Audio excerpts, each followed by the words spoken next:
Hi friends, welcome to Kani KL channel. இன்னைக்கு நம்ம சேனல்ல French fry வீட்ல எப்படி ஈஸியா போறது பார்க்கலாம். நான் உருளைக்கிழங்கு வந்து இந்த நீட்டா கட் பண்ணி வச்சிருக்கேன். இந்த பக்கம் வாணல்ல கொஞ்சம் இந்த மாதிரி இங்க பாருங்க தண்ணி சூடானோனே அது எல்லாமே இதல சேர்த்துக்கலாம். சும்மா கொஞ்சம் அரை வேக்காடு ரொம்ப வேக கூடாது. சும்மா சுடு தண்ணில போட்டு எடுக்கிற மாதிரி நல்லா சுடு தண்ணி கொதிக்க விட்டு போட்டு எடுக்கிற மாதிரி ஒரு அரை வேக்காடு வச்சு எடுத்துக்கலாம். இந்த மாதிரி நான் உடனே எடுத்து தண்ணி இருட்டுன்னு சொல்லிட்டு வச்சிருக்கேன். இப்போ இத ஒரு பிளேட்ல போட்டுக்கலாம். பிளேட்ல போட்ட உடனே கார்ன்ஃப்ளவர் மாவு போட்டு கொஞ்சம் கலரி வச்சிடணும். ஈரம் இருந்தால் இழுத்துக்கும். நான் இங்கே பாருங்க இந்த ஸ்பூனில் 2 ஸ்பூன் கார்ன்ஃப்ளவர் மாவு போடுறேன். கார்ன்ஃப்ளவர் மாவு போட்டு உடனே இப்படி கலரி வச்சிடலாம். அந்த ஈரெல்லாம் இருந்துச்சுன்னா ட்ரை பண்ணிடும். இதே மாதிரி எல்லாமே நம்ம கலந்துக்கலாம். இப்போ இங்கே பாருங்க கார்ன்ஃப்ளவர் நான் கொஞ்சம் அதிகமாக போட்டிருக்கேன். அதனால இந்த மாதிரி ரொம்ப இருக்க மாதிரி இருக்குது. நம்ம லைட்டாக கூட போட்டுக்கலாம். நான் இது ஃபஸ்ட் டைம்ன்றதுனால கொஞ்சம் அதிகமாகிடுச்சு. நீங்கள் கொஞ்சம் கம்மி பண்ணி போட்டுக்கோங்க. இந்த பக்கம் வானல்ல எண்ணெய் காஞ்சிட்டு இருக்கு. இப்போ போட்டுக்கலாம் ஒன்று ஒன்றா. தீ வந்து எண்ணெய் காஞ்ச உடனே நான் மீடியம் ஃப்ளேமில் வச்சுட்டேன். நீங்கள் கொஞ்சம் கார்ன்ஃப்ளவர் மட்டும் கம்மியாக சேர்த்துக்கோங்க. இருந்தாலும் நல்லா வருது. இருந்தாலும் ஏன் வேஸ்ட்டு போடணும் மாவு.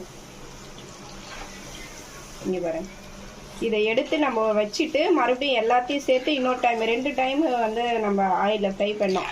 அப்போ தான் நம்மளுக்கு அந்த கிறிஸ்பி கிடைக்கும்.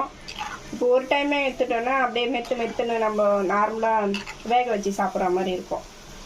நல்லா பொரிட்டோம். இந்த மாதிரி நல்லா கொஞ்சம் கலர் சேஞ்ச் ஆகணுன்னா நான் எடுத்து வச்சுக்கிறேன். இதுமாரி எல்லாத்தையுமே எடுத்து வச்சுக்கலாம் நம்ம. அதுக்கப்புறம் வந்து இன்னொரு டைமு ஆயிலில் ஃப்ரை பண்ணோம். இப்போ நான் 2 வாட்டி போட்டு எடுத்து வச்சிருக்கேன் ஃப்ரெண்ட்ஸ். இது எடுத்து வச்சுட்டு இதுவே கொஞ்சம் இங்கே பாருங்கள் கிறிஸ்பி இருக்கும். இருந்தாலும் நம்ம சாப்பிட்றதுக்கு இன்னொரு டைம் போட்டால் தான் நம்ம கடையில் சாப்பிட்ற மாதிரி இருக்கும். இன்னொரு டைம் போட்டு வந்து நம்ம வேகணும்னு அவசியம் இல்லை. சும்மா போட்டு ஒரு 2 மினிட்ஸில் எடுத்துக்கலாம். இங்கே பாருங்கள் இப்போ புஷ்ஷுன்னு ஆகுதா 2 டைம். இங்கே பாருங்கள்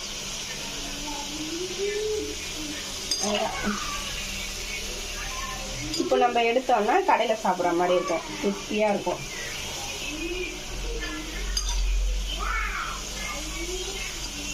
சவுண்ட் வருதா கேட்குதா என்னன்னு தெரியல.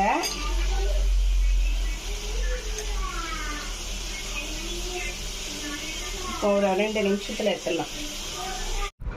நான் 2 டைம் போட்டு எடுத்துட்டேன். இப்போ வந்து கொஞ்சோண்டு சால்ட் ஆட் பண்ணிக்கிறேன். பெப்பர் ஆட் பண்ணால் எங்கள் பசங்க சாப்பிடாது அப்படின்றதுனால நான் பெப்பர் ஆட் பண்ணல. இங்கே பாருங்கள் சவுண்டு எப்படி கலகலன்னு வருது. அவ்வளோதான் ஃப்ரெண்ட்ஸ். இது ஈஸி. நான் சும்மா ட்ரை பண்ணி பார்த்தேன். ஒரே ஒரு உருளைக்கிழங்கு தான். ஆனால் நல்லா வருது. நீங்களும் ட்ரை பண்ணி பாருங்கள். இந்த வீடியோ பிடிச்சதுன்னா மறக்காமல் கொஞ்சம் சப்போர்ட் பண்ணுங்கள்.